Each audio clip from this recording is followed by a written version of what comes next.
Le vent de septembre 1844 faisait vibrer les fenêtres de la petite maison de ranch située à 19 kilomètres au sud de Dodge City, dans le Kansas. Emery tira la fine couette sur ses épaules alors qu'elle était assise sur le bord du lit étroit, ses pieds nus pendant juste au-dessus du sol en bois brut. La lampe à pétrole vacillait sur la table de chevet, projetant des ombres dansantes à travers la pièce dépouillée qui lui servait désormais de chambre nuptiale. À travers la seule fenêtre, elle pouvait voir l'étendue infinie de la prairie ondulée sous un croissant de lune. Au loin, les coyotes entamèrent leur chant nocturne, leurs cris lugubres résonnant dans le vaste vide. Ce bruit la fit frissonner, mais elle ne savait pas si c'était à cause du froid ou de la nervosité. La porte s'ouvrit en grinçant et Preston Pittman entra. À 32 ans, il était grand et mince, avec des épaules larges dues à des années de travail dans un ranch. Ses cheveux bruns étaient encore humides après s'être lavés au lavabo, et il avait troqué son costume de mariage contre de simples vêtements de travail. La cérémonie qui avait eu lieu ce matin-là, au palais de justice de Dodge City, avait été brève et formelle, en présence uniquement du juge Harrison et de son greffier. Le cœur d'Emery battait à tout rompre, tandis qu'elle regardait son nouveau mari retirer ses bottes avec des gestes prudents et silencieux. Une amie mariée à Saint-Louis lui avait dit que les hommes buvaient souvent du whisky le soir de leur nuit de noces pour calmer leurs nerfs, et que l'alcool les rendait plus brutaux, plus exigeants. Elle s'était préparée à un tel traitement, s'attendant à ce que Preston s'approche du lit avec une haleine alcoolisée et les yeux brûlants de désir. Au lieu de cela, il se dirigea vers la cheminée en pierre et commença à étaler une couverture en laine sur le sol en bois. « Que fais-tu » demanda-t-elle d'une voix à peine plus forte qu'un murmure. Preston ne la regarda pas tandis qu'il lissait les bords de la couverture, préparant mon lit. « Tu prends le bon. » Ces mots la frappèrent comme un coup physique. Emery sentit ses joues s'empourprer, un mélange de confusion et d'humiliation lui brûlant la poitrine. « Mais nous sommes mariés maintenant. Oui, nous le sommes. » Sa voix était neutre, dénuée d'émotion, et en tant que ton mari, il est de mon devoir de te fournir un abri et de te protéger. Le lit est à toi. Il s'installa sur la couverture, lui tournant le dos, utilisant sa veste roulée en boule comme oreiller. Le feu crépitait doucement, seul bruit dans la pièce à part la respiration rapide d'Emery. Elle fixait son large dos, la façon dont sa chemise tendait sur ses épaules. Au cours de leur brève période de fréquentation, arrangée par l'associé de son défunt père à Kansas City, Preston s'était montré poli mais distant. Elle avait attribué sa réserve aux circonstances pratiques de leur union. Son père était mort en laissant des dettes à plusieurs créanciers, et Preston avait accepté de les reprendre en échange d'une épouse. C'était un arrangement assez courant dans cette région frontalière où les femmes étaient rares et où les hommes avaient besoin de partenaires pour les aider à construire leur ferme. « Prestine » réessaya-t-elle, la voix légèrement tremblante. « Ai-je fait quelque chose de mal? » « Non. » Ce seul mot fut prononcé si doucement qu'elle faillit ne pas l'entendre. Alors pourquoi? Elle hésita, incapable de formuler la question qui lui brûlait la gorge. Il resta silencieux, respirant profondément, et même après plusieurs minutes, elle comprit qu'il ne donnerait aucune autre explication. Emery s'allongea sur le lit, remontant la couette jusqu'à son menton. Le matelas était fin mais propre, rembourré d'herbes des prairies et recouvert d'une toile de coton rugueuse. Elle fixa le plafond, observant les ombres jouer sur les poutres en bois, tandis que le feu s'éteignait progressivement pour ne laisser que des braises incandescentes. Le sommeil la fuyait depuis des heures. Chaque petit bruit lui donnait l'espoir que Preston change d'avis et vienne finalement la rejoindre. Mais il resta immobile sur le sol, et l'épuisement finit par l'emporter. Lorsqu'elle se réveilla à l'aube, il était déjà parti. Par la fenêtre, elle pouvait le voir dans le corral, scellant son cheval pour la journée de travail. Elle s'habilla rapidement avec l'une de ses deux robes de tous les jours, une calicot bleu délavé qui avait connu des jours meilleurs, et se dirigea vers la cuisine. La maison du ranch était petite mais bien construite, avec 2 pièces au rez-de-chaussée et une mezzanine à l'étage. La cuisine occupait la moitié du rez-de-chaussée et était équipée d'un poêle à bois, d'un évier et d'une table. Preston l'avait fabriqué lui-même à partir de bois local. Des étagères bordaient un mur et contenaient de la vaisselle, des conserves et des provisions de base.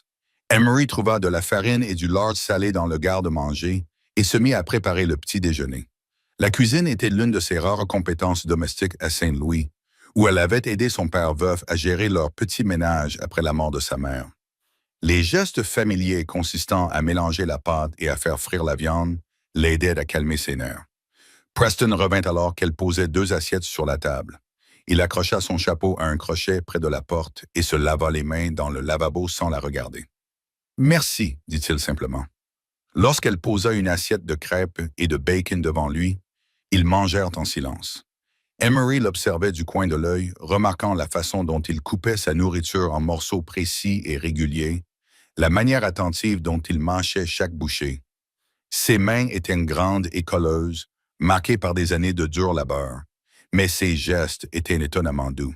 « Que veux-tu que je fasse aujourd'hui ?» demanda-t-elle lorsqu'ils eurent fini de manger.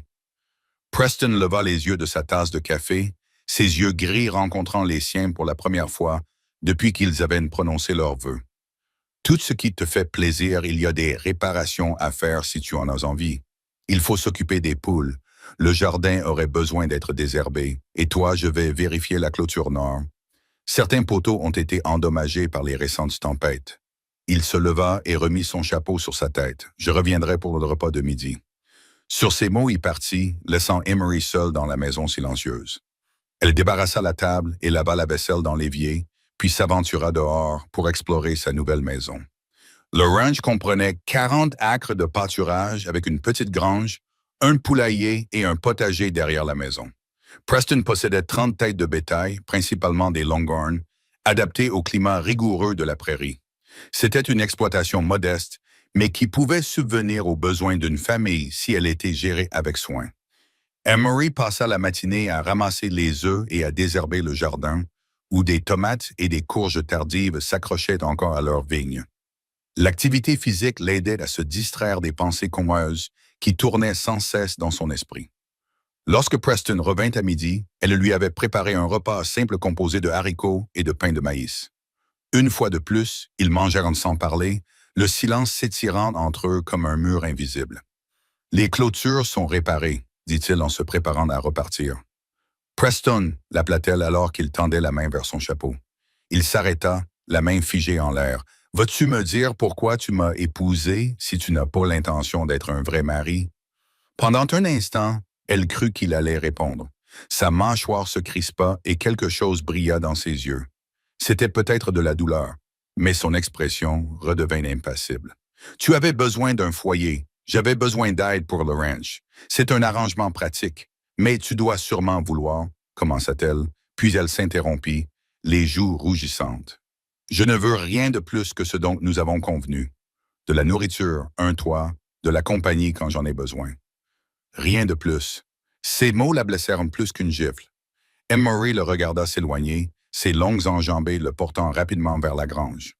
Elle resta debout dans l'embrasure de la porte longtemps après qu'il eut disparu de sa vue, essayant de comprendre l'homme qu'elle avait promis d'honorer et d'obéir.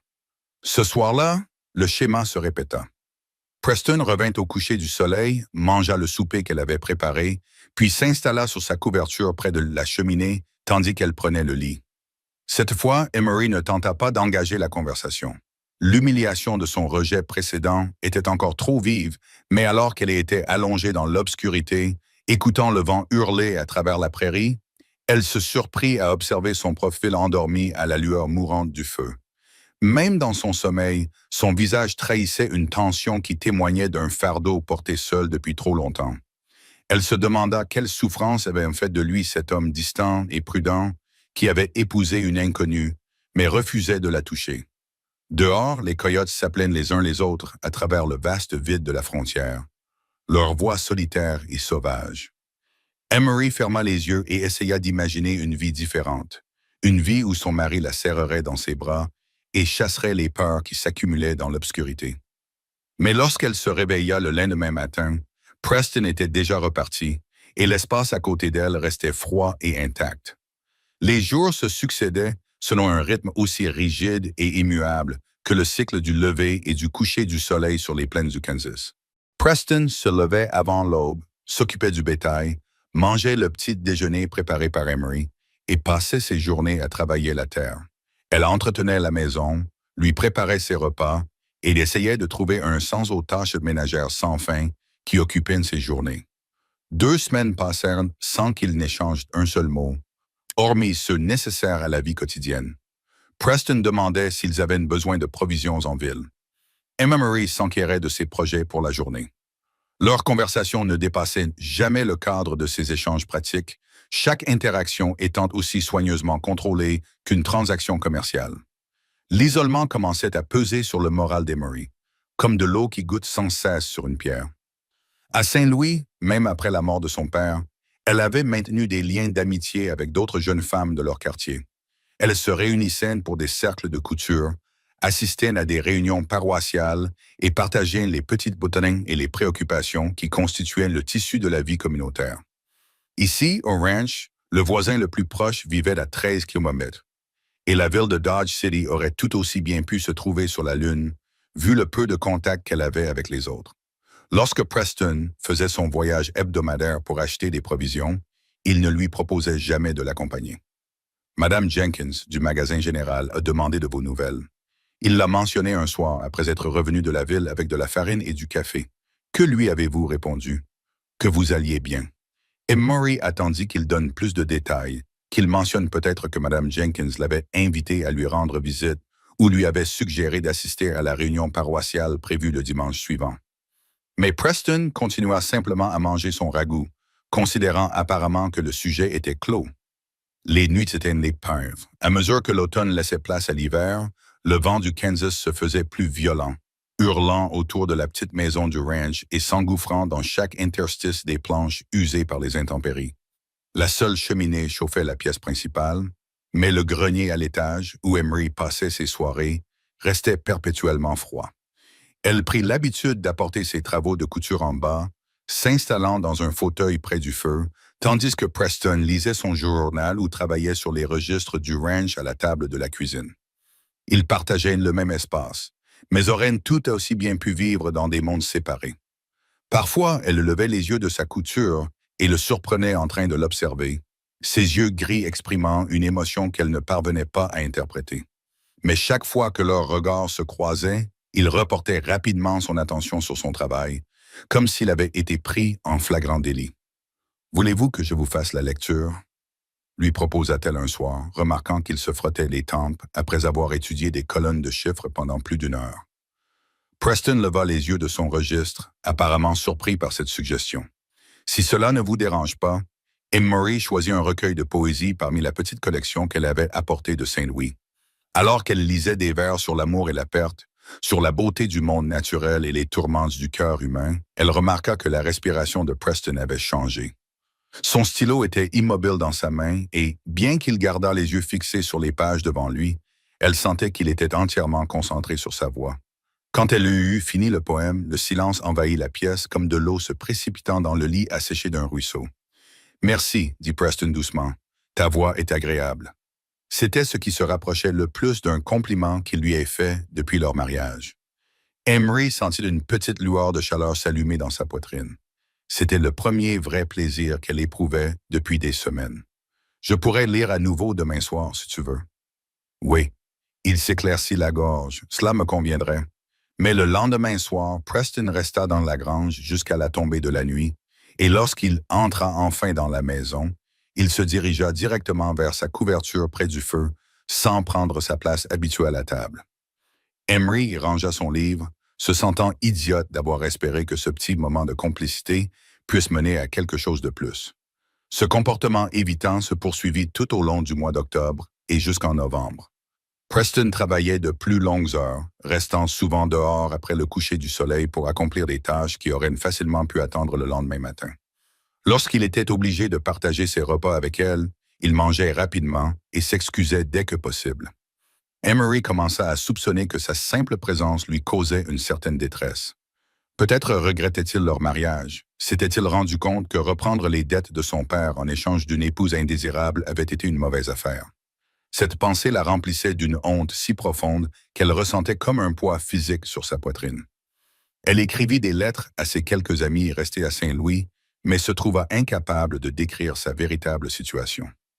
Au lieu de cela, elle inventa des mensonges joyeux sur sa nouvelle vie, décrivant Preston comme un mari aimable et dépeignant leur ranch comme un lieu de bonheur et d'épanouissement. Cette tromperie lui semblait nécessaire pour préserver le peu de fierté qui lui restait.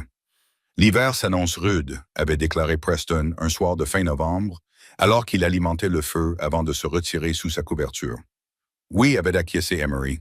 Même si elle avait peu d'expérience dans l'interprétation des signes météorologiques dans la prairie, il fallait qu'il rapproche le bétail de la grange.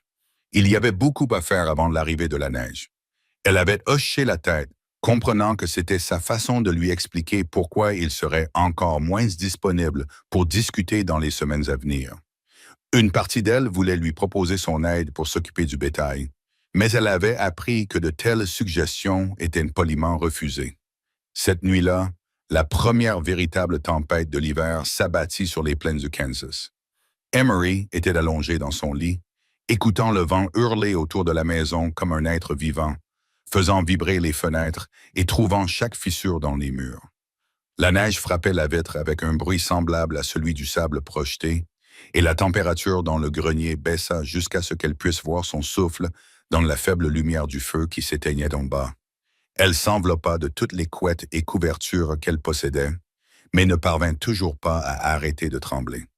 À travers le plancher, elle pouvait entendre Preston s'affairer en bas, ajoutant du bois au feu et vérifiant que les fenêtres ne laissaient pas passer l'air. Au matin, 60 cm de neige s'étaient accumulés devant la porte d'entrée, et le vent continuait de hurler à travers la prairie avec une fureur inchangée. Preston lutta contre la tempête pour atteindre la grange, revenant avec la nouvelle que les animaux étaient en sécurité, mais qu'ils auraient besoin d'une attention constante jusqu'à ce que le temps s'améliore.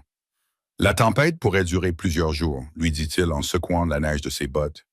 Nous avons suffisamment de nourriture et de combustible, mais nous devrons les économiser.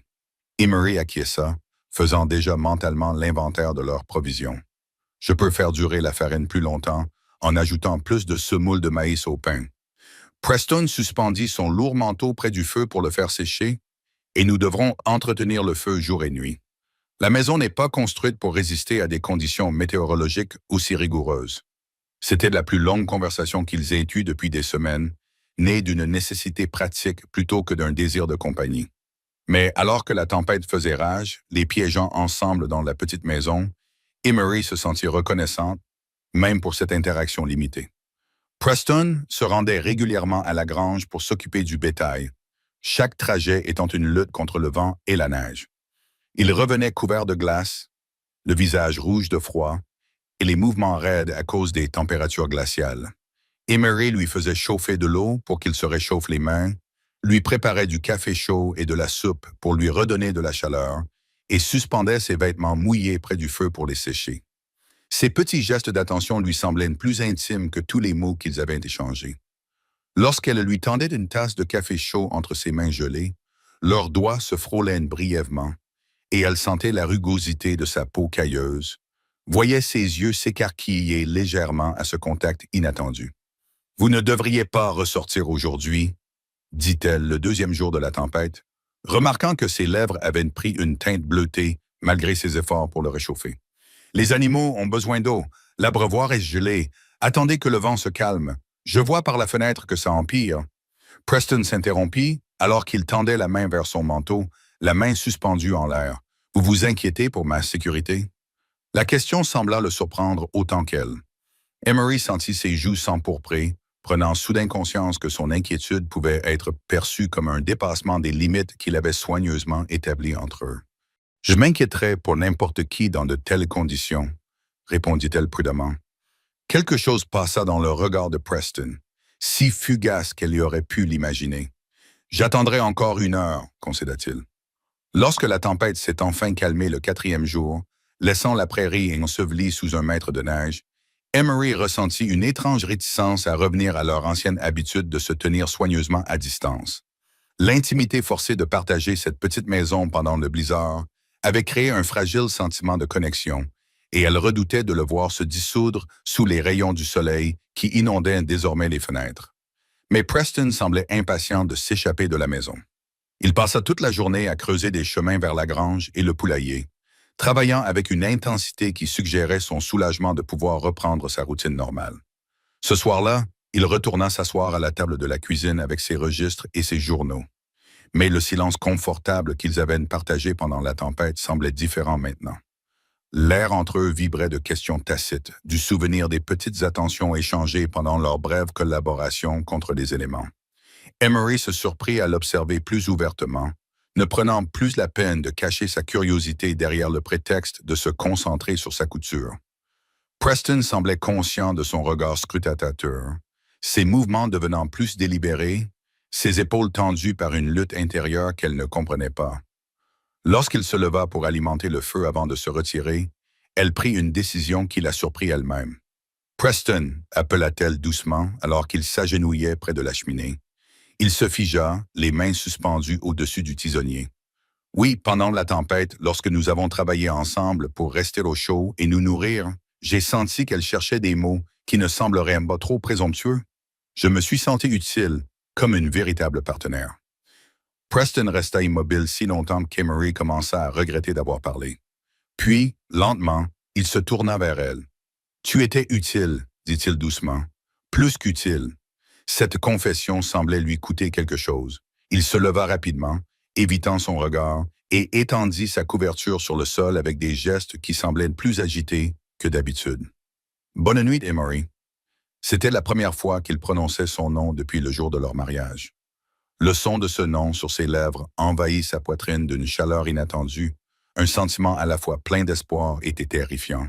« Bonne nuit, Preston. » Elle resta éveillée longtemps dans la nuit, repassant leur brève conversation dans sa tête et se demandant si elle avait imaginé la touche de chaleur dans sa voix lorsqu'il avait prononcé son nom. Dehors, le vent s'était calmé, ne laissant qu'un murmure, et le clair de lune transformait la prairie enneigée en un paysage d'argent et d'ombre. Dans l'obscurité en dessous, elle pouvait entendre Preston s'agiter sans cesse sur sa couverture, comme si le sommeil lui échappait également. Le fait de savoir qu'ils étaient tous deux éveillés dans la même petite maison, séparés par quelques mètres seulement, mais par des barrières aussi vastes que la prairie elle-même, la remplissait d'un désir si intense qu'il en devenait presque physique. Demain, se promit-elle, elle trouverait le courage de poser les questions qui lui brûlaient de la gorge. Elle exigerait de savoir pourquoi il l'avait épousée, pour ensuite la traiter comme une invitée indésirable dans sa propre maison. Mais lorsque le matin arriva, Preston était déjà parti, ne laissant qu'une brève note indiquant qu'il allait vérifier les dégâts causés par la tempête dans le pâturage sud et qu'il ne reviendrait pas avant le soir. L'intimité temporaire créée par la tempête de neige semblait l'avoir effrayé et l'avoir ramené à son comportement habituel d'évitement, laissant Emery seule avec ses questions et la certitude grandissante qu'elle ne pouvait pas continuer à vivre comme une étrangère pour son propre mari. Le mois de décembre apporta une série de journées claires et glaciales qui transformèrent la prairie en une étendue scintillante de neige et de glace. Preston se lança dans les travaux hivernaux du ranch avec une vigueur renouvelée, comme si l'épuisement physique pouvait apaiser les démons qui le poussaient à éviter sans relâche sa compagnie. Emery l'observait depuis la fenêtre de la cuisine, tandis qu'il brisait la glace sur les tangs à bétail, ses mouvements précis et efficaces malgré les températures négatives. Même de loin, elle pouvait voir la tension dans ses épaules, la façon dont il s'attaquait à chaque tâche, comme s'il s'agissait d'un ennemi à vaincre plutôt que d'un travail nécessaire à accomplir. L'isolement était devenu insupportable. Après 3 mois de mariage, elle en savait moins sur son mari que sur les inconnus assis à côté d'elle dans le train qui l'avait amené du Missouri. Au moins, ces voyageurs avaient été disposés à échanger des plaisanteries sur le temps et leur destination. Elle avait essayé de se contenter de la routine domestique, trouvant satisfaction à garder leur petite maison chaude et confortable, à préparer des repas que Preston consommait sans commentaire, mais finissait complètement. Mais à mesure que les nuits d'hiver s'allongeaient et que le silence entre eux s'intensifiait, Emery sentait qu'elle commençait à disparaître, comme si l'absence de véritable connexion humaine effaçait lentement son existence. Le soir du 15 décembre, une tempête particulièrement violente s'abattit sans prévenir. Preston était en train de réparer une partie de la clôture lorsque le vent s'est levé, et lorsqu'il est arrivé à la maison, la neige tombait si fort que la visibilité n'était plus que de quelques mètres dans toutes les directions. Il a fait éruption dans la maison, la moustache et les sourcils recouverts de glace, son lourd manteau raidi par la neige gelée. Emery s'est précipité pour l'aider à retirer son vêtement.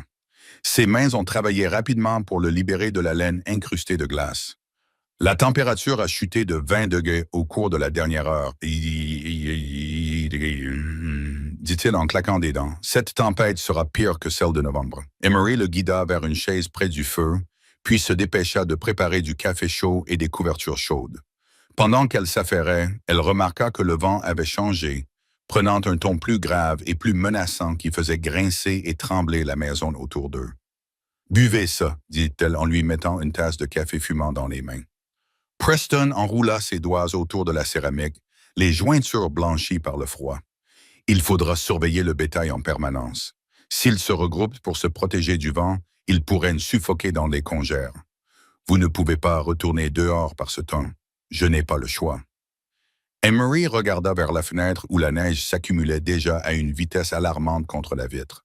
Le vent hurlait comme un être vivant, faisant vibrer les volets et s'engouffrant dans chaque interstice des murs. Preston, je t'en prie, ce n'est pas comme les autres tempêtes. Même moi, je vois que celle-ci est dangereuse. Il se leva et se dirigea vers son manteau avec une détermination sinistre. Le bétail est sous ma responsabilité. Et qu'en est-il de ta responsabilité envers moi? Les mots jaillirent de sa bouche avant qu'elle ne puisse les retenir, chargés de semaines de frustration et de solitude accumulée. Preston s'arrêta, la main sur la manche de son manteau, le dos raide de tension. « Qu'est-ce que tu as dit? » Emery sentait son cœur battre à tout rompre contre ses côtes, mais la question avait été posée et ne pouvait être retirée. « Je t'ai demandé quelle était ta responsabilité envers moi en tant que ton épouse. Je t'ai fourni de la nourriture et un abri, un lit chaud, la sécurité, mais pas de compagnie, pas de conversation et certainement pas d'affection. » Sa voix s'éleva malgré ses efforts pour rester calme. « Tu me traites avec moins de chaleur que tu n'en montres au bétail. » Preston se tourna lentement vers elle, ses yeux gris exprimant une émotion qu'elle n'avait jamais vue auparavant. Quelque chose qui pouvait être de la douleur ou peut-être de la colère. Tu connaissais les termes de notre accord lorsque tu as accepté de m'épouser. Je savais que je me mariais pour des raisons pratiques. Oui, mais je pensais... Elle hésita puis se força à continuer. Je pensais qu'avec le temps, nous pourrions trouver un certain bonheur ensemble, une petite partie de ce que partagent les couples mariés. Et que pensez-vous que partagent les couples mariés? La question fut posée calmement, mais Emery y entendit un défi. Elle leva le menton, soutenant son regard malgré la chaleur qui envahissait ses joues. La conversation, la compagnie, la proximité physique, le réconfort de savoir que quelqu'un dans ce monde se soucie de votre vie ou de votre mort. Preston serra les mâchoires. Tu as de la compagnie. Vraiment? À quand remonte la dernière fois où tu m'as demandé comment j'avais passé ma journée? À quand remonte la dernière fois où tu m'as parlé de ton travail, de tes préoccupations, de tes réflexions sur autre chose que la météo et les affaires du ranch? Ces choses ne sont pas nécessaires. Peut-être pas pour toi, mais elles le sont pour moi. Emery fit un pas vers lui, les mains serrées sur les côtés. J'ai 20 ans, Preston. J'ai des décennies de vie devant moi. Dois-je les passer toutes comme une étrangère pour mon propre mari? Le vent choisit ce moment pour frapper la maison avec une violence particulière, faisant vibrer les fenêtres dans leur cadre et vaciller le feu dans la grande salle. Mais aucun des deux ne détourna le regard de l'autre, plongés dans leur première véritable conversation depuis le jour où ils avaient prononcé leur vœu de mariage. « Tu ne comprends pas, » dit finalement Preston, d'une voix si basse qu'elle dut tendre l'oreille pour l'entendre malgré la tempête. « Alors aide-moi à comprendre. Dis-moi pourquoi tu m'as épousé. Si tu trouves ma présence si désagréable que tu ne supportes pas de rester dans la même pièce que moi plus de quelques minutes. Ce n'est pas le cas. » Il s'interrompit et passa une main dans ses cheveux bruns. « Ta présence n'est pas désagréable. Alors quoi? Suis-je trop simple, trop peu instruite, trop ennuyeuse à ton goût? Non. » Le mot sortit, tranchant et décisif. Rien de tout cela. Alors quoi? Elle s'approcha, suffisamment pour voir ses mains trembler légèrement le long de son corps. Qu'ai-je fait pour mériter un rejet aussi complet de la part de l'homme qui avait promis de m'honorer en tant que son épouse? Preston la fixa longuement, son expression passant par toutes sortes d'émotions qu'elle ne parvenait pas à identifier. Lorsqu'il parla, sa voix était à peine plus forte qu'un murmure. « Vous n'avez rien fait de mal, alors pourquoi dormez-vous par terre plutôt qu'à côté de votre femme? Pourquoi quittez-vous la pièce chaque fois que j'y entre? Pourquoi agissez-vous comme si ma simple existence vous faisait souffrir? Parce que c'est le cas. Cette confession resta suspendue entre eux comme la fumée d'une flamme éteinte. Emery sentit ces mots la frapper avec une force physique, lui coupant le souffle. Je vois, dit-elle lorsqu'elle put à nouveau parler. Au moins tu es honnête, dit-elle en se détournant, refusant de lui montrer les larmes qui menaçaient de couler sur ses joues. Mais Preston lui saisit le bras. Sa prise, elle était douce mais ferme. Non, tu ne vois pas. Tu ne comprends pas ce que je veux dire. Je comprends parfaitement. Tu me trouves répugnant. Que Dieu me vienne en aide. C'est tout le contraire. Sa voix se brisa légèrement sur ces mots. Tu es belle, Emery, gentille et bonne, et tu as tout ce qu'un homme peut désirer chez une femme. Et c'est précisément pour cela que je ne peux me permettre de te toucher. Elle se tourna vers lui, la confusion remplaçant la douleur dans son expression. Je ne comprends pas. Preston lâcha son bras et se dirigea vers la fenêtre, regardant la tempête comme s'il pouvait trouver des réponses dans la neige tourbillonnante. Quand il parla, sa voix était plate et sans émotion, comme s'il racontait des événements qui étaient arrivés à quelqu'un d'autre. Il y a 6 ans, j'étais déjà marié. Elle s'appelait Sarah. Elle y avait 19 ans, elle était douce et innocente, un peu comme toi. Nous avons eu une cour convenable, un mariage à l'église avec tout ce qui va avec. Je me croyais l'homme le plus chanceux du Kansas. Et Murray sentit son souffle se bloquer dans sa gorge. Que lui est-il arrivé? C'est moi qui lui suis arrivé. Le reflet de Preston dans la vitre semblait hanté. Nous étions heureux. Du moins, je le croyais. Elle semblait apprécier notre intimité. Elle laisse tomber enceinte rapidement, ce qui nous a réjouis tous les deux. Nous avions prévu d'élever une grande famille, de construire ensemble quelque chose de durable. Il fit une pause, les épaules affaissées comme sous un poids énorme. L'accouchement fut difficile. Il a duré 2 jours et 2 nuits. À la fin, elle était si faible qu'elle pouvait à peine parler. Mais elle n'arrêtait pas de me dire qu'elle m'aimait, qu'elle était heureuse de porter mon enfant. Et Murray s'approcha, attiré par la douleur dans sa voix, malgré sa propre confusion et sa propre douleur. Preston, elle est morte quelques minutes après l'accouchement. Le bébé, un garçon, n'a vécu que le temps que je le prenne dans mes bras une seule fois. La voix de Preston devint encore plus faible. Alors qu'elle mourait, elle m'a regardé avec tant de confiance, tant d'amour. Elle m'a remercié de lui avoir donné un but, de l'avoir rendue mère, même si ce n'était que pour un court instant. Les pièces du puzzle ont commencé à s'assembler dans l'esprit d'Emery, formant une image si tragique qu'elle pouvait à peine la comprendre. Tu te blâmes. Je l'ai tuée aussi sûrement que si je lui avais mis un pistolet sur la tempe. Mon désir, mon besoin d'elle, mon égoïsme en faisant d'elle ma femme lui ont tout coûté. Elle serait encore en vie aujourd'hui si elle ne m'avait jamais rencontré. Ce n'est pas vrai. Preston se détourna de la fenêtre, les yeux gris brillants de larmes contenues. N'est-ce pas? Elle était en bonne santé et heureuse avant notre mariage. C'est mon contact qui a mis l'enfant dans son ventre, ma semence qui a grandi pour devenir ce qui l'a tué. L'accouchement est dangereux, oui, mais les femmes meurent de nombreuses causes. Tu ne peux pas te blâmer pour cela, n'est-ce pas? Il s'approcha, le regard intense. Savez-vous quelles ont été mes dernières paroles à son égard? Alors qu'elle agonisait dans notre lit, je lui ai promis que je ne ferais plus jamais courir un tel risque à une autre femme. J'ai juré sur sa tombe que je ne laisserais plus jamais mes désirs égoïstes détruire quelqu'un que je prétendais aimer. La tempête dehors semblait s'être calmée, comme si la nature elle-même écoutait sa confession. Emery le fixa du regard, comprenant enfin le mur de distance qu'il avait érigé entre eux, la manière prudente dont il évitait le moindre contact physique, même le plus anodin. Et donc, lorsque les circonstances m'ont obligé à prendre une autre épouse, poursuivit-il, j'ai pris la décision de tenir ma promesse à Sarah. Tu aurais la protection de mon nom, la sécurité de ma maison, mais jamais le danger de mon contact. Mais je ne suis pas Sarah. Non, mais tu es tout aussi précieuse, tout aussi digne de vie et de bonheur. Je ne veux pas être responsable de ta destruction comme je l'ai été pour elle. Emery sentit des larmes couler sur ses joues, mais elle ne savait pas si elles étaient pour l'amour perdu de Preston, pour la mort tragique de Sarah ou pour sa propre situation. L'homme qui semblait si froid et distant s'était révélé être quelqu'un noyé dans le chagrin et la culpabilité Quelqu'un qui se souciait tellement de sa sécurité qu'il était prêt à vivre comme un moine plutôt que de risquer de lui faire du mal. Preston, dit-elle doucement, en s'approchant jusqu'à se tenir juste devant lui. Et si je te disais que le risque ne m'effraie pas? Il secoua immédiatement la tête. Tu es trop jeune pour comprendre ce que tu risquerais. J'ai le même âge que Sarah lorsqu'elle t'a épousé. Si elle était assez âgée pour faire ce choix, alors moi aussi. Et regarde ce qui lui est arrivé. Regarde ce qui est arrivé à de nombreuses femmes à travers l'histoire qui ont choisi l'amour plutôt que la sécurité. Emery leva lentement la main, lui laissant le temps de s'écarter, et posa sa paume contre sa joue.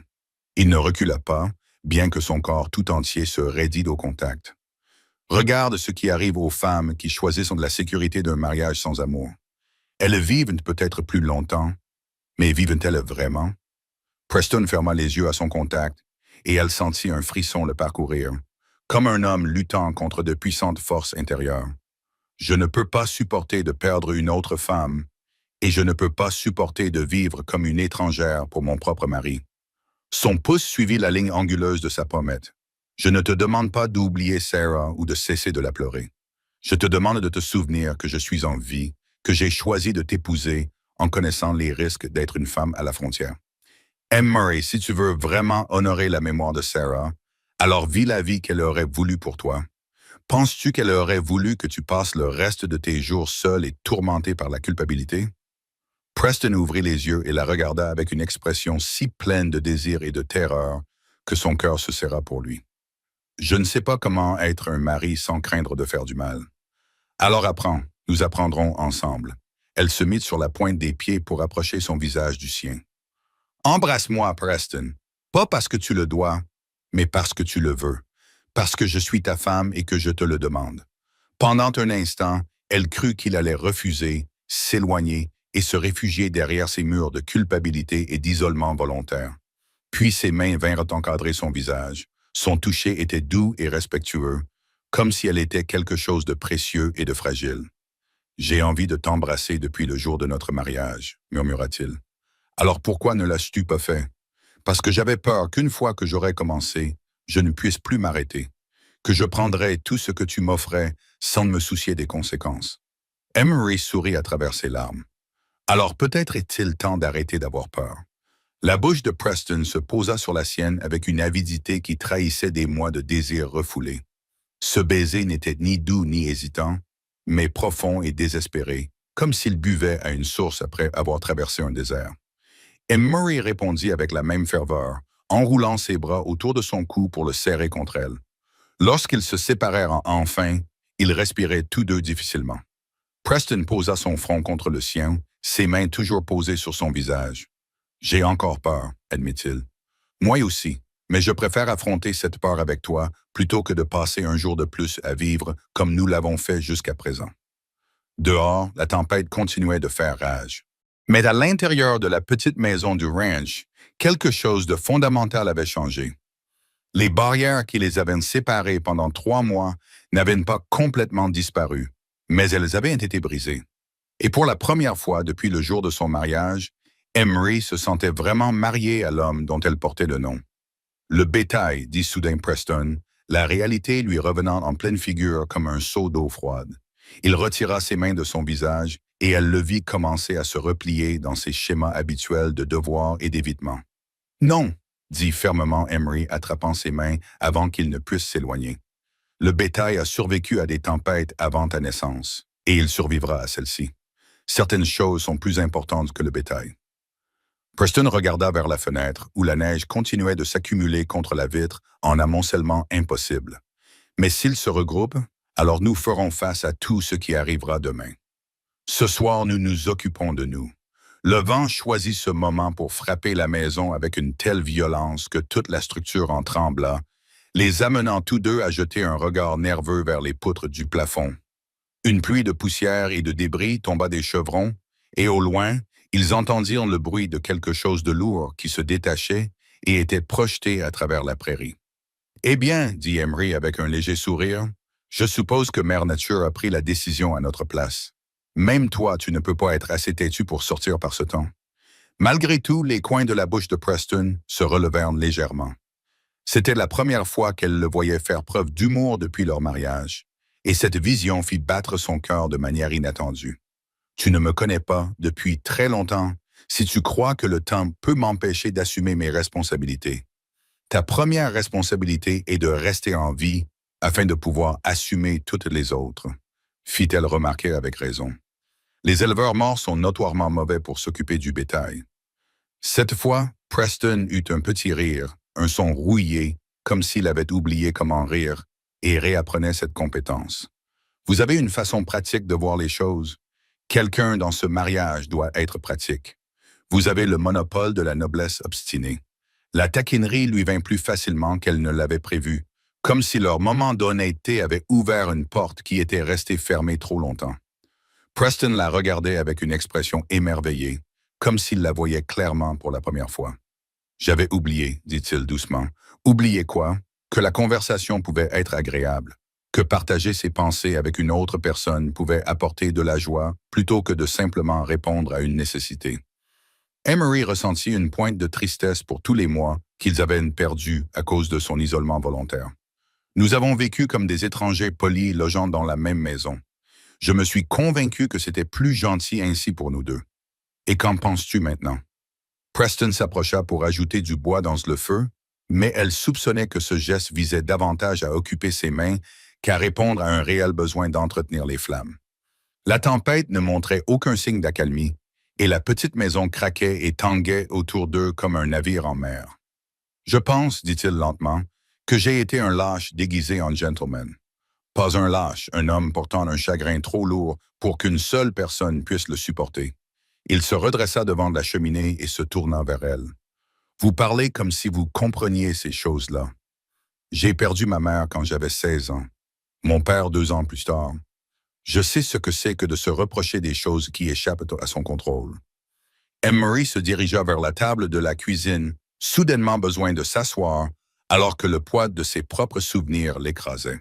« Quand papa descendit, j'étais certaine que c'était parce que je n'avais pas été une bonne fille, que je ne m'étais pas occupée de lui correctement après la mort de maman. » Preston la rejoignit à table, prenant la chaise en face d'elle plutôt que sa place habituelle à l'autre bout.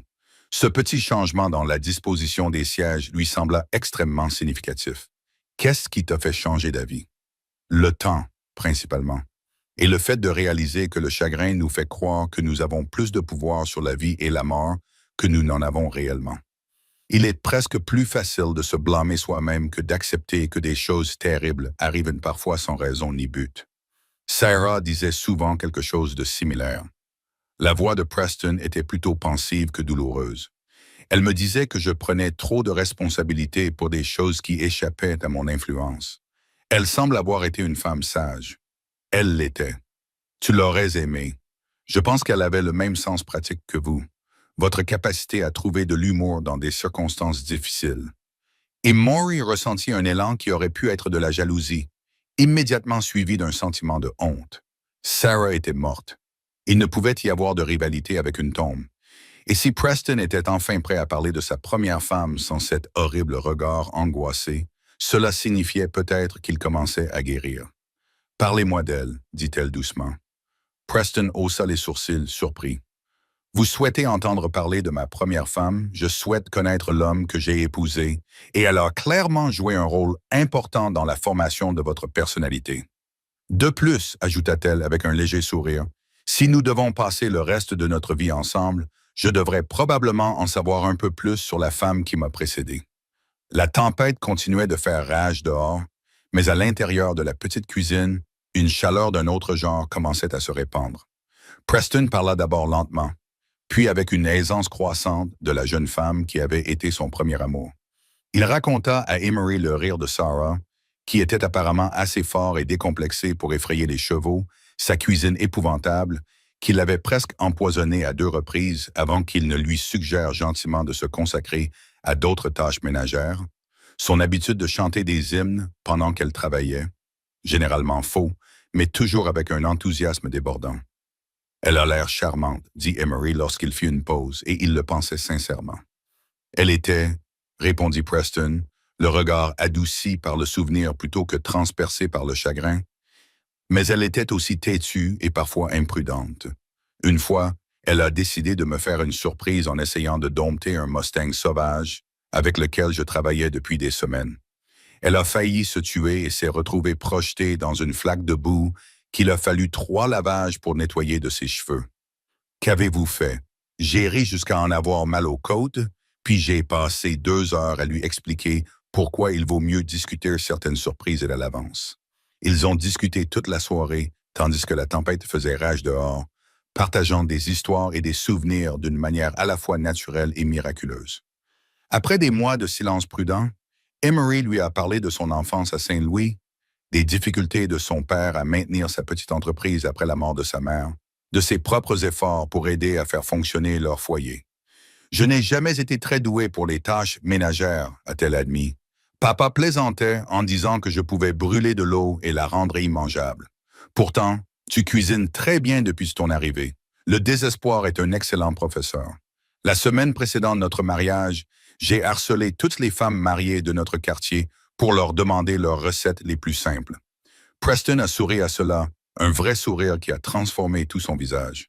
Je me demandais pourquoi tout avait exactement le même goût que dans mes souvenirs d'enfance. Tu recréais les repas de base que toutes les femmes de rancher apprennent à préparer, et tu n'as jamais rien dit. J'étais reconnaissante d'avoir de la nourriture comestible. Je vivais principalement de haricots et de biscuits secs depuis 2 ans. 2 ans, Emery le regarda avec horreur. Pas étonnant que tu sois si maigre. La conversation se poursuivit tard dans la nuit, ponctuée par les bruits de la tempête, mais sans plus être dominée par eux. Lorsque Preston étendit enfin sa couverture près du feu, c'était avec une réticence évidente plutôt qu'avec sa hâte habituelle de s'éloigner d'elle. « Emery, dit-il alors qu'elle s'apprêtait à monter les escaliers menant au grenier. Oui, demain, lorsque cette tempête sera passée, les choses seront différentes entre nous. Je veux que tu sois certaine que c'est vraiment ce que tu désires. » Elle s'arrêta sur la dernière marche, le regardant dans la lumière vacillante du feu. « As-tu des doutes? » « Non, mais je veux que tu comprennes qu'une fois que je me serai autorisé à prendre soin de toi comme il se doit, à être un véritable mari, il n'y aura plus de retour possible à la distance prudente que nous avons maintenue. Je ne pourrai plus feindre l'indifférence. » L'intensité de sa voix fit battre son cœur plus fort. « Je ne voudrais pas que tu le fasses, même si cela signifie accepter les risques liés au fait d'être véritablement marié, surtout à ce moment-là, » acquiesça lentement Preston. « Alors demain, nous recommencerons à zéro. » Alors qu'Emery montait les escaliers menant au loft froid, elle se sentait plus légère qu'elle ne l'avait été depuis des mois. Dehors, la tempête commençait déjà à s'affaiblir, et les premières lueurs pâles de l'aube étaient visibles à travers la petite fenêtre. Demain serait en effet un nouveau départ, et pour la première fois depuis le jour de son mariage, elle avait hâte de découvrir ce que cela signifiait. La tempête avait en effet tout changé entre eux, mais pas de la manière dramatique qu'Emery aurait pu imaginer. Au lieu d'une passion soudaine ou de déclarations bouleversantes, leur relation évolua avec la chaleur progressive d'un printemps dans la prairie, faisant fondre les barrières gelées entre eux, petit à petit. Preston commença à se joindre à elle pour le petit déjeuner, au lieu d'avaler son café et de s'enfuir vers la grange. Au début, leur conversation restait en pratique, portant sur les réparations nécessaires, les plans pour les sommeils de printemps, les observations sur le temps, mais c'était néanmoins des conversations, avec un intérêt et des réponses sincères de part et d'autre. La clôture du pâturage sud devra être entièrement reconstruite, mentionna-t-il un matin de fin février, alors qu'il s'attardait devant sa 2e tasse de café. Combien de temps cela prendra-t-il? 3 semaines, peut-être 4, si le temps redevienne mauvais. Emery remplit sa tasse, remarquant que ses yeux suivaient ses mouvements d'une manière nouvelle et légèrement excitante. « Cela vous aiderait-il si je vous aidais pour une partie du travail? » Preston s'interrompit, sa tasse à mi-chemin de ses lèvres. Il y a 3 mois, il aurait refusé immédiatement, poliment, mais fermement, affirmant que le travail au ranch était son domaine exclusif. Aujourd'hui, il semblait réellement réfléchir à la proposition. « Le travail est dur et salissant, dit-il finalement. Je n'ai peur ni de l'un ni de l'autre, mais il y aurait un certain danger. Les poteaux de clôture peuvent bouger de manière inattendue et les outils sont lourds. J'ai réussi à survivre pendant 20 ans sans votre protection. Je pense pouvoir m'occuper de quelques poteaux de clôture. » Il sourit à ces mots, une expression encore assez rare pour faire battre son cœur. « Très bien. Mais vous suivrez mes instructions à la lettre, et si je dis que quelque chose est trop dangereux, vous accepterez mon jugement sans discuter. D'accord. Travailler aux côtés de Preston s'avéra être une révélation. Loin des limites de la petite maison, avec une tâche commune qui exigeait de la coopération. Les dernières murs entre eux commencèrent à s'effriter naturellement. C'était un professeur patient qui lui montrait comment caler correctement les poteaux, comment tendre le fil sans le casser, comment utiliser son poids et son effet de levier plutôt que sa seule force pour accomplir le travail. Et il parlait pendant qu'il travaillait. Pas les phrases prudentes et mesurées auxquelles elle s'était habituée, mais le flux naturel de pensée et d'observation qui venait naturellement lorsque les mains étaient occupées et que la garde était baissée. J'ai pensé à agrandir le troupeau, dit-il un après-midi, alors qu'il faisait une pause à l'ombre d'un peuplier solitaire. La terre peut-elle nourrir plus de bétail avec une gestion appropriée? Oui, mais cela signifierait s'endetter pour acheter du bétail supplémentaire. Emery essuya la sueur de son front avec sa manche. Que te dit ton instinct au sujet du risque que les prix du bétail continuent d'augmenter à mesure que le chemin de fer s'étend vers l'ouest? Mais l'instinct peut se tromper et les dettes peuvent détruire un ranch plus rapidement que la sécheresse ou la maladie. Qu'aurait conseillé Sarah?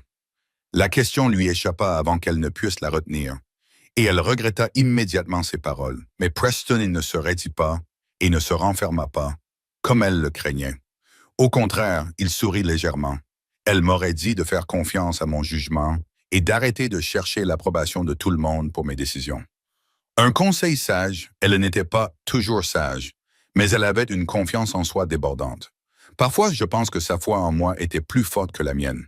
Ils restèrent assis dans un silence confortable pendant un moment, regardant le bétail paître au loin et écoutant les oiseaux chanter leur mélodie cristalline depuis les poteaux de clôture et les herbes de la prairie. Le marécage portait les premières promesses réelles du printemps, et Emery sentit quelque chose de similaire remuer dans sa poitrine. De l'espoir peut-être, ou simplement le plaisir de passer un après-midi avec un homme qui lui permettait enfin de le connaître.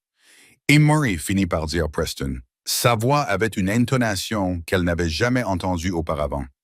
Oui, j'ai besoin de te demander quelque chose et je veux que tu me répondes honnêtement, sans te soucier de mes sentiments. Elle se tourna vers lui, remarquant la tension qui s'était installée dans ses épaules. Qu'y a-t-il? Êtes-vous heureux de cette vie, de ce mariage avec moi? La question était si inattendue qu'elle faillit éclater de rire. Au lieu de cela, elle scruta son visage, y voyant une véritable incertitude, la vulnérabilité d'un homme qui s'était tenu à l'écart des relations humaines pendant si longtemps qu'il ne croyait plus en sa capacité à lire les sentiments d'autrui. « Je suis plus heureuse maintenant qu'il y a 3 mois, dit-elle prudemment. Mais je n'étais pas heureuse à l'époque, Preston. Je me sentais seule et confuse, et je commençais à croire que j'avais commis une terrible erreur en venant d'ici. Il tressaillit comme si elle l'avait frappé. Je sais que je ne t'ai pas laissé finir. Elle tendit la main pour toucher la sienne, sans être surprise qu'il ne la retire pas. J'ai dit que j'étais plus heureuse cet après-midi, à travailler à tes côtés et à discuter avec toi. J'ai été complètement heureuse, pas simplement satisfaite ou résignée ou faisant contre mauvaise fortune bon cœur, mais véritablement heureuse. Et avant, pendant les longs mois d'hiver où je vous parlais à peine, c'était difficile. J'avais l'impression d'avoir épousé un fantôme, de vivre dans une maison avec quelqu'un qui souhaitait ma disparition. Les doigts de Preston se resserrèrent autour des siens. Je n'ai jamais souhaité votre disparition. J'aurais voulu disparaître pour ne plus te faire souffrir par ma froideur. Eh bien, nous avons tous les deux été stupides, car j'interprétais ta distance comme une preuve de mon insuffisance. Tu ne pourrais jamais être insuffisante. La sincérité dans sa voix lui coupa le souffle. Comment peux-tu dire cela? Tu me connaissais à peine. J'en savais assez. Je savais que tu étais venu ici avec courage, laissant tout ce qui t'était familier pour épouser un inconnu et commencer une nouvelle vie. Je savais que tu rendais notre maison confortable et nos repas nourrissants sans te plaindre, même quand je ne t'encourageais pas et ne te montrais aucune reconnaissance. Je savais que tu étais gentille parce que tu t'inquiétais pour ma sécurité pendant les tempêtes et généreuse parce que tu proposais de m'aider dans des tâches qui dépassaient largement ton expérience. Preston et moi savions que tu étais belle parce que j'avais du mal à me contrôler quand j'étais dans la même pièce que toi. La dernière confession fut prononcée si doucement qu'elle faillit la manquer. Quand elle en comprit le sens, elle le fixa avec de grands yeux. Vous m'évitiez parce que vous me trouviez attirant. Ses joues rougirent, mais il ne détourna pas le regard. Je vous évitais parce que je vous trouvais irrésistible. Parce que chaque fois que je vous regardais, vous déplacez dans notre cuisine, chaque fois que vous souriez, riez ou prononciez mon nom, je voulais oublier mes vœux à Sarah et vous revendiquer comme ma femme de toutes les manières possibles. Et cela te terrifiait. Cela me terrifiait parce que je savais que si je me permettais de te toucher une seule fois, je ne pourrais plus m'arrêter. Et je ne pouvais supporter l'idée de te mettre en danger pour assouvir mes propres désirs égoïstes. Emery resta silencieuse pendant un long moment, digérant cette révélation. Pendant tous ces mois où elle s'était sentie rejetée et indésirable, il avait mené une bataille contre son propre désir pour elle. « Qu'est-ce qui a changé ?» demanda-t-elle finalement. « Toi. Lors de cette dernière tempête, quand tu as exigé des réponses, quand tu as clairement fait comprendre que ma protection te causait plus de souffrance que le risque que je pouvais représenter, tu m'as forcé à voir que ma soi-disant noblesse n'était en réalité que de la cruauté déguisée. Je n'essayais pas d'être noble quand je t'ai confronté. J'étais désespéré et en colère, ce qui a rendu tes paroles d'autant plus puissantes. Tu as balayé toutes les jolies justifications que j'avais construites autour de ma lâcheté, et tu m'as montré ce que je faisais réellement. Un faucon tournait au-dessus de leur tête, planant avec grâce dans les courants thermiques. Au loin, le bétail avait commencé à se diriger vers le réservoir d'eau, son horloge interne lui indiquant qu'il était l'heure de boire. « Nous devrions rentrer, » dit Preston, sans toutefois faire mine de se lever de l'herbe. Un instant plus tard, et Maury se rapprocha de lui sur leur couverture de fortune, assez près pour que leurs épaules se touchent. « J'ai moi aussi une confession à faire. »« Oh, je n'ai pas été tout à fait honnête quand tu m'as demandé si j'étais heureuse. J'ai dit que j'étais plus heureuse maintenant qu'il y a 3 mois, et c'est vrai, mais il y a encore des moments où je me sens incomplète. » Preston resta immobile à côté d'elle. « Incomplète? Comment ça? Nous parlons maintenant. Nous travaillons ensemble. Nous partageons nos repas et des silences confortables, mais nous ne sommes toujours pas vraiment mariés. Preston, nous dormons toujours séparés. Nous maintenons toujours des limites prudentes. Nous nous touchons toujours le moins possible. Et Mary, je sais que tu essaies de me protéger, et j'apprécie cette préoccupation, mais une protection qui m'empêche de vivre pleinement en tant que ta femme commence à ressembler à une autre forme de prison. » Elle se tourna vers lui, suffisamment proche pour voir les reflets verts dans ses yeux gris, sentir la chaleur qui émanait de son corps. « Je veux être complètement marié avec toi. Pas seulement de nom ou pour des raisons juridiques, mais dans tous les domaines qui comptent. Et je veux que tu arrêtes de me traiter comme une porcelaine fragile qui pourrait se briser si on la manipulait normalement. » La respiration de Preston avait changé, devenant plus profonde et plus irrégulière. « Tu ne sais pas ce que tu me demandes, n'est-ce pas? Je demande à mon mari de revendiquer sa femme, d'arrêter de nous punir tous les deux pour une tragédie qui est arrivée à d'autres personnes. Mais si quelque chose t'arrive, alors quelque chose m'arrivera aussi. Et ce sera mon choix d'avoir pris ce risque, tout comme c'est mon choix maintenant de te demander de m'embrasser correctement. Maury, embrasse-moi, Preston, pas comme tu l'as fait pendant la tempête. Désespéré, effrayé et plein de culpabilité. Embrasse-moi comme un mari qui désire sa femme et n'a pas honte de ce désir. » Pendant un instant, elle crut qu'il allait refuser à nouveau, se retrancher derrière ses murs de noble sacrifice. Puis sa main vint se poser sur son visage, son pouce traçant la ligne de sa joue avec une infinie tendresse. « Tu es sûr? Je n'ai jamais été aussi sûr de quoi que ce soit dans ma vie. » Quand sa bouche s'empara enfin de la sienne, ce fut avec une passion qui avait été trop longtemps réprimée, comme de l'eau jaillissant d'un barrage brisé. Elle répondit avec la même ferveur, enroulant ses bras autour de son cou pour le serrer contre elle, son corps pressé contre le sien avec une avidité sans vergogne. Quand ils se séparèrent enfin, ils respiraient tous deux difficilement, et les yeux de Preston avaient une chaleur qui fit battre son cœur plus fort. « Nous devrions rentrer à la maison, » dit-il d'une voix rauque. « Oui, » acquiesça-t-elle, bien qu'aucun d'eux ne bougeât. « Il y a des choses dont nous devons discuter d'abord, des dispositions à prendre. » « Quel genre de dispositions? » Un lent sourire se dessina sur son visage, le transformant de l'homme prudent et distant qu'elle avait épousé en quelqu'un de bien plus dangereux et séduisant. Le genre qui veille au confort de ma femme. Quand je revendiquerai enfin ce qui m'appartient depuis le jour où nous avons prononcé nos vœux. La promesse contenue dans ces mots fit monter la chaleur dans ses veines. Alors peut-être devrions-nous rentrer à la maison et commencer ces discussions. Peut-être. Mais il fallut encore 1 heure avant qu'ils ne rassemblent enfin leurs outils et ne commencent à marcher vers la maison du ranch. Et lorsqu'ils arrivèrent, la politesse prudente qui avait caractérisé leur mariage avait disparu à jamais, remplacée par quelque chose de bien plus complexe et infiniment plus satisfaisant. 1 an plus tard, Emery se tenait à la même fenêtre de la cuisine où elle avait passé tant d'heures solitaires à regarder Preston travailler au loin. Mais maintenant, la vue avait une signification tout à fait différente.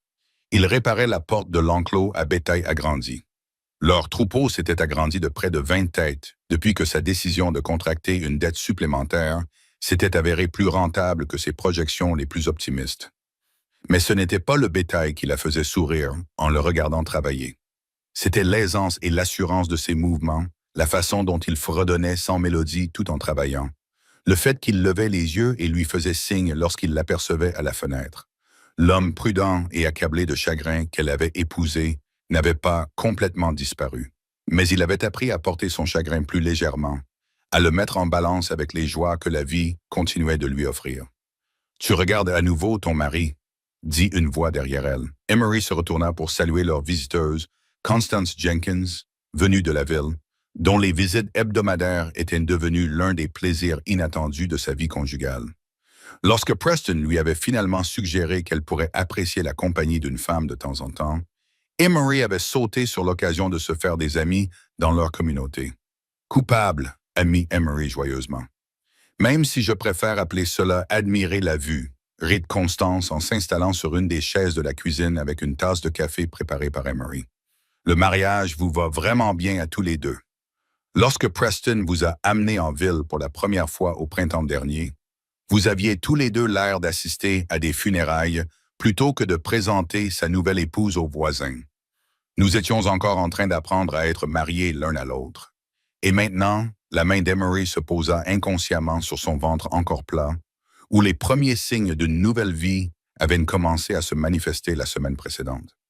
Elle n'en avait pas encore parlé à Preston, voulant être tout à fait certaine avant de partager cette nouvelle qui, elle le savait, apporterait à la fois joie et terreur dans son cœur. Maintenant, nous apprenons à être une famille. Les yeux de Constance s'écarquillèrent lorsqu'elle comprit la signification de ce geste. « Emery, es-tu enceinte? » Emery jeta un coup d'œil vers la fenêtre pour s'assurer que Preston était toujours occupé à son travail. « Il est encore très tôt et je ne lui ai pas dit. » « Comment penses-tu qu'il va réagir? »« Il sera à la fois terrifié et ravi, » répondit Emery avec une totale assurance.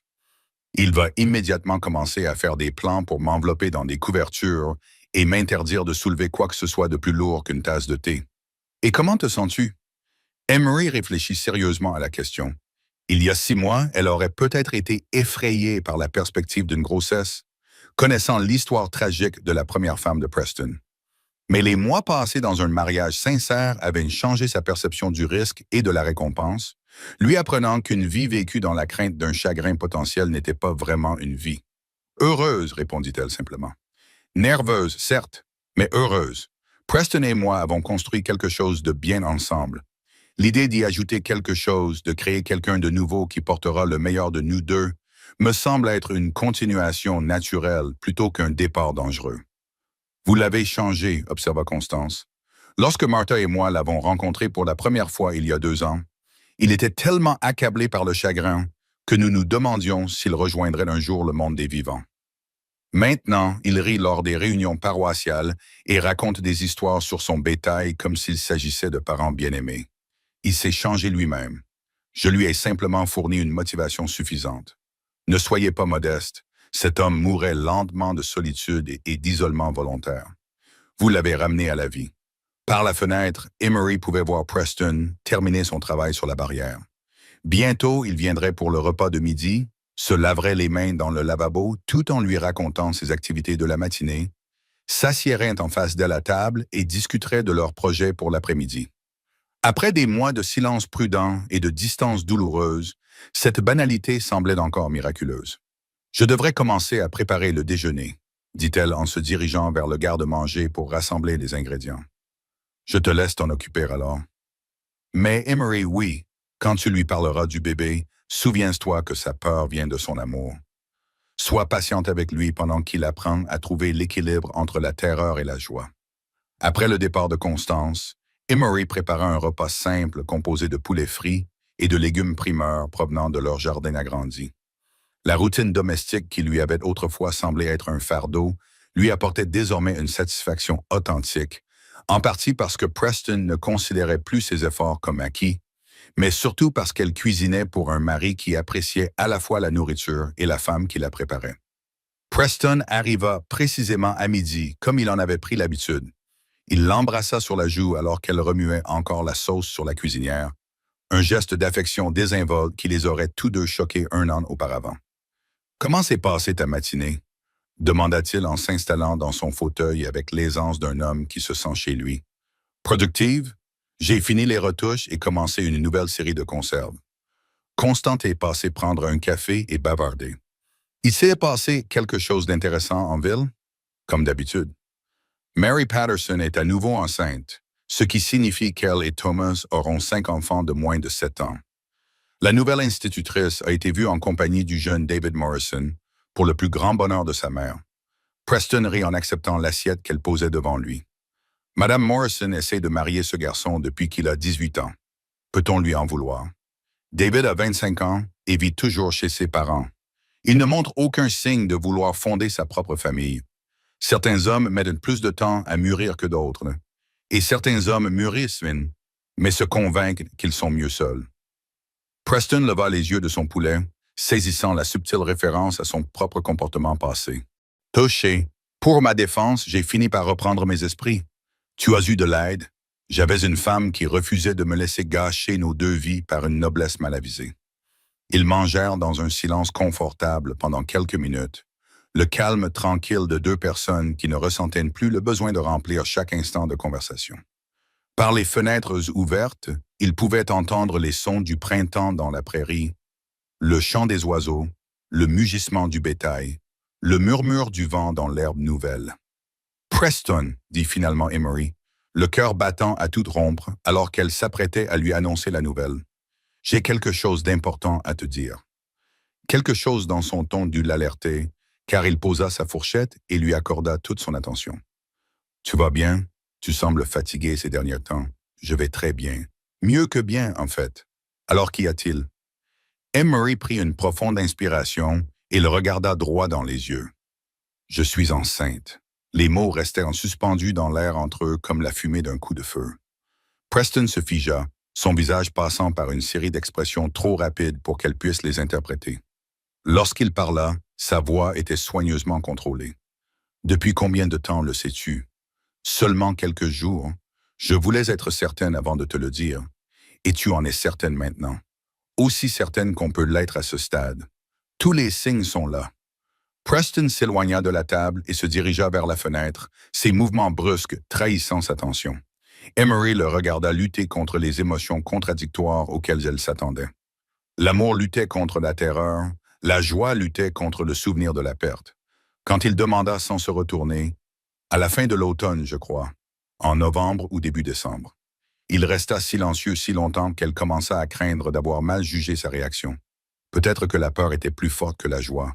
Peut-être que les fantômes du passé s'avéreraient plus puissants que la promesse de l'avenir. « Preston, » dit-elle doucement, « s'il te plaît, dis-moi ce que tu penses. » Lorsqu'il se tourna vers elle, ses yeux brillaient de larmes contenues. « Je pense, » dit-il lentement, « que je suis l'homme le plus chanceux du Kansas, mais aussi le plus terrifié. » Emery se leva de sa chaise et alla se placer à côté de lui. « La terreur est compréhensible. Mais pourquoi chanceux? Parce qu'on m'a donné quelque chose que je pensais avoir perdu à jamais. La chance d'être père, de fonder une famille avec la femme que j'aime plus que ma propre vie. » Cette déclaration la frappa avec la force d'un choc physique. Au cours de tous ces mois où ils s'étaient rapprochés, à travers toutes leurs conversations et leurs moments d'intimité, ils n'avaient jamais prononcé le mot « amour » à voix haute. Tu m'aimes? Le sourire de Preston était doux et interrogateur. Comment pourrais-je ne pas t'aimer? Tu es courageux, gentil et beau.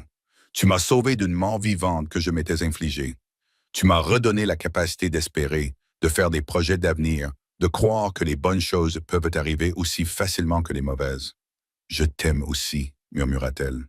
Ces mots lui semblaient à la fois naturels et révolutionnaires, même si je vais probablement te rendre folle avec mes inquiétudes au cours des prochains mois. Même dans ce cas, je me réserve le droit d'ignorer tes mesures de protection les plus ridicules. Preston la serra dans ses bras, la tenant près de lui comme si elle était infiniment précieuse. Je vais essayer de ne pas être complètement impossible. Tu échoueras, mais je t'aimerai quand même. Ils se tenaient ensemble dans la cuisine lumineuse, entourés des preuves de la vie qu'ils avaient construites ensemble, planifiant l'avenir qui s'étendait devant eux. Dehors, l'herbe de la prairie dansait dans le vent printanier, et le bétail paissait paisiblement dans les pâturages qui allaient bientôt nourrir une famille grandissante. La distance prudente qui avait caractérisé les débuts de leur mariage n'était plus qu'un souvenir, remplacé par une relation profonde qui résistait aux tempêtes et célébrait le soleil avec la même grâce. Ils avaient appris à trouver l'équilibre entre la prudence et le courage, à honorer le passé tout en embrassant l'avenir, à aimer pleinement malgré les risques que l'amour comporte toujours. Et tandis que la main de Preston venait se poser de manière protectrice sur l'endroit où leur enfant grandissait, Emery savait que quels que soient les défis qui les attendaient, ils les affronteraient ensemble, en tant que partenaires au sens propre du terme. En juillet 1890, 4 étés plus tard, la chaleur recouvrait les prairies comme une couverture. La maison du ranch avait désormais une nouvelle aile et un porche ombragé qui s'étendait sur toute la longueur du mur avant. De là, on entendait les voix des enfants. Un garçon poursuivait un chiot autour d'un bac à lessive. Une petite fille se stabilisait sur ses pieds nus. Un autre bébé dormait dans un panier en osier près de la porte. Il sortit du corral, ses gants glissés dans sa ceinture et couvert de poussière jusqu'aux genoux. Le nouveau moulin à vent projetait une ombre lente et douce tout autour du bassin. Au-delà, des bœufs se tenaient debout, enfoncés jusqu'aux hanches dans l'herbe grasse. Un homme pouvait compter ses bénédictions par tête et par rire. Elle le rencontra sur les marches avec une tasse en étain remplie d'eau de pluie et ce regard qui le touchait toujours en plein cœur. Il y avait des fleurs sur son tablier et du soleil sur ses épaules. Le docteur Whitlow s'arrêta. Elle dit qu'il avait apporté le livre que vous aviez demandé. Ils s'installèrent sur le banc du porche. Le registre du médecin, un livre relié en cuir usé provenant de Dodge, était ouvert sur ses genoux. Il avait envoyé il y a des mois une demande pour obtenir d'anciennes notes provenant de la ville. Il était curieux après avoir entendu le médecin parler de l'accouchement lors de la réunion sociale du printemps. Maintenant, des pages se trouvaient entre eux. L'encre était décolorée mais lisible. Il tourna une page avec des doigts prudents. « Ici, dit-il, il y a ça. » Elle se pencha. L'entrée datait de 1878. Elle mentionnait une jeune mère en travail depuis 2 jours. L'enfant était trop gros pour son corps. Accouchement difficile, hémorragie due à une déchirure, aucune mention de fièvre, aucune erreur de manipulation, aucun péché caché dans les marges. La note du médecin était claire. Travail prolongé, disproportion pelvienne séphile, mari attentif, aucune faute de la part de l'un ou de l'autre. Elle leva les yeux. Il regardait au-delà de la cour, la mâchoire serrée, les yeux humides. Tout ce temps, dit-il d'une voix rauque, j'ai juré que j'en étais la cause. Ce n'était pas le cas, répondit-elle. Le livre le dit, et je l'ai toujours dit. Il expira bruyamment. Le chiot jappait au talon du garçon. Une alouette se posa sur le poteau de la clôture et chanta comme une petite cloche. Le monde continuait de tourner, comme il l'avait toujours fait, mais en plus léger maintenant. Un cri d'enfant s'éleva de la porte. Elle prit le bébé dans ses bras et le cala contre son épaule. Affamée à nouveau, elle sourit. Comme son père, il rit. Un rire facile, plus fréquent ces derniers temps, et déposa un baiser sur la tête duveteuse du bébé. « C'est toi qui as choisi son prénom, dit-il. C'est moi qui ai choisi celui du dernier. » Elle embrassa la tempe du garçon et croisa le regard de son mari. « Alors, réparons la dernière chose que nous avons laissée en état de panne. » Il sortit de sa poche une vieille montre en argent avec un verre neuf et un tic-tac régulier. Il avait fait nettoyer le mécanisme à la naissance du premier bébé, mais la chaîne était neuve aujourd'hui. Une simple boucle martelée à partir d'une pièce d'argent qu'il portait depuis qu'il était ouvrier dans l'exploitation d'un autre homme. Il ouvrit le couvercle de la montre, écouta son tic-tac et la glissa dans la paume de sa femme. Quand j'oublierai l'heure, dit-il, tu me la rappelleras. Des pas résonnèrent dans la cour. Deux voisins arrivèrent à cheval au pas, chapeaux relevés, visages amicaux. Ils descendirent de cheval et attachèrent leurs montures à la barrière. Cet après-midi, quelqu'un a signalé un problème avec la clôture à Bitter Creek. On s'est dit que tu étais la personne à qui s'adresser. Il n'avait plus en lui le vieux réflexe de refuser et de rester seul. Va chercher du café, dit-il à sa femme par-dessus son épaule. Je vais chercher les cartes. Elle lui toucha le poignet. Avant de partir, viens voir. Il la suivit jusqu'à la porte de la cour. La plus petite fille marchait à quatre pattes, le garçon plus âgé la stabilisant d'une main solennelle. Tous deux se penchaient en avant, le menton relevé avec la même obstination. Derrière eux, le troupeau formait une ligne sombre contre le soleil, le moulin avant tournait, les peupliers murmuraient le long du ruisseau. C'est ce que nous avons construit, dit-elle simplement. Il resta immobile. Toutes les années qu'il avait portées comme un fardeau s'envolèrent, silencieusement, comme un manteau. Il passa son bras autour de ses épaules et l'attira vers lui. Je pensais que l'amour était un danger, dit-il. En fait, c'était un refuge. Les voisins attendaient sous le porche. Le chiot finit par attraper le pantalon du garçon et les fit tous deux tomber dans la poussière, mais cela ne fit que les faire rire. Il ramassa son chapeau, le cala sur sa tête et sourit aux hommes près des marches comme un homme qui avait trouvé sa place dans la vie. Partons, dit-il, mais restez au ici. Ensemble, dit-il, mais restez pour le dîner. Ma femme fait une tarte qui vous mettra en paix avec le Seigneur. Il parle. Então, vocês tiveram outra vida antes, de fato, mas são coisas separadas.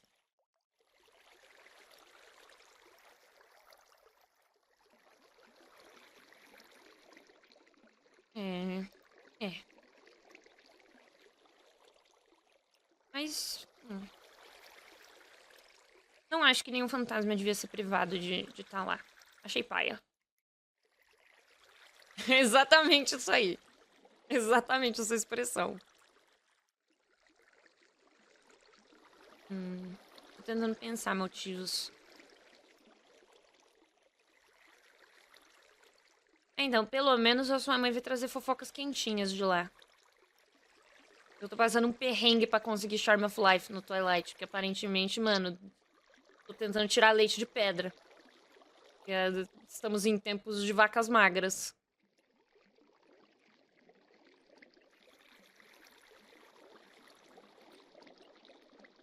Pior que há um tempo atrás o Gabi me pediu pra levar Charm of Life pra ele me entregar a manopla. Eu catei uns 20 Charm of Life em 1 hora.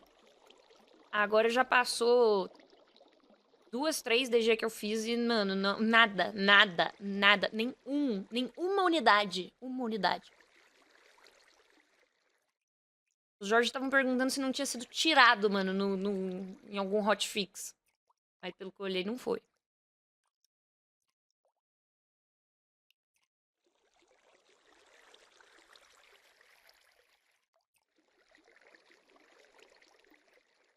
Nossa.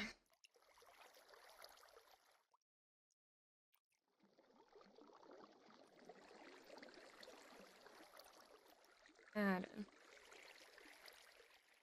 Então, e a Mora, naquele dia que ela tava comigo, a gente encontrou um monte também. Ela pegou um tantão. Eu já, mano, não passei por um ainda, GG. Tô uma cota dando uma volta, não passei por um. Tá mais fácil matar a entidade do que achar Charm of Life.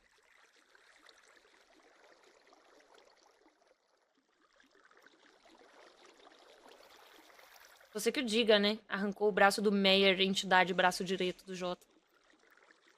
Ah, o mestre. Você não viu isso ontem, GG, mas eu esbagulhei o mestre. Deixei ele todo xoxo capenga. Ele foi embora de raiozinho. Ele foi embora sangrando. De raiozinho. Isso depois de tacar em mim o exército dele. E depois de falar assim, chega de exército, vou atacar com os poderes da natureza. Spawna um monte de Wither em cima de mim. Ele fez tudo isso. Tomou-lhe. ficou falando várias coisas na minha cara enquanto a gente saía na porrada um com o outro. E foi embora sangrando. Aí eu falei, foda, mano. O cara peidou. E ainda meteu um pombo-correio falando que ele vai voltar e vai voltar mais forte. Ah, para, né? Vai voltar sem asa, porra. Se eu não arranquei uma asa no processo, tá de sacanagem. Mas né? Passarinho frito. Passarinho frito. Em breve. Se tudo der certo, GG. Em breve a gente vai estar comendo uma carne podre de urubu bem passada. Na churrasqueira. Carne de urubu podre.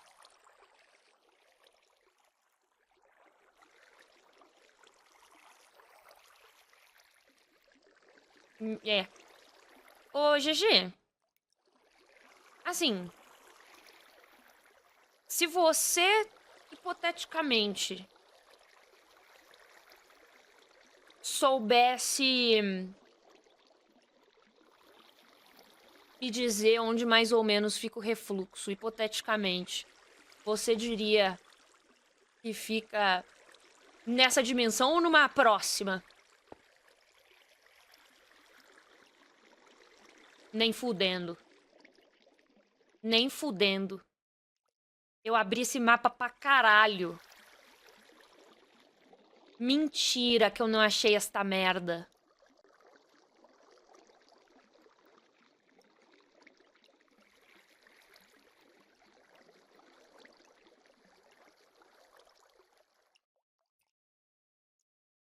Mano. Mano. Peraí, deixa eu abrir meu mapa. Puta que me pariu, tem muita coisa pra abrir. Muita coisa pra abrir. Mano. É porque eu tinha pensado que tava aqui por uma frase que a Malena me falou uma vez, que ela falou, acho que eu sei onde fica o refluxo.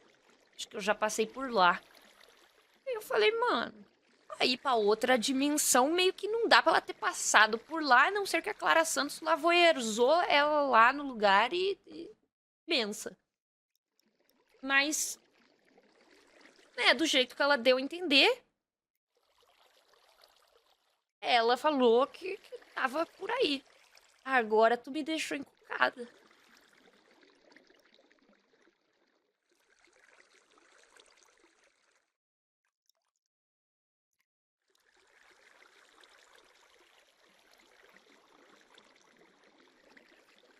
Uhum.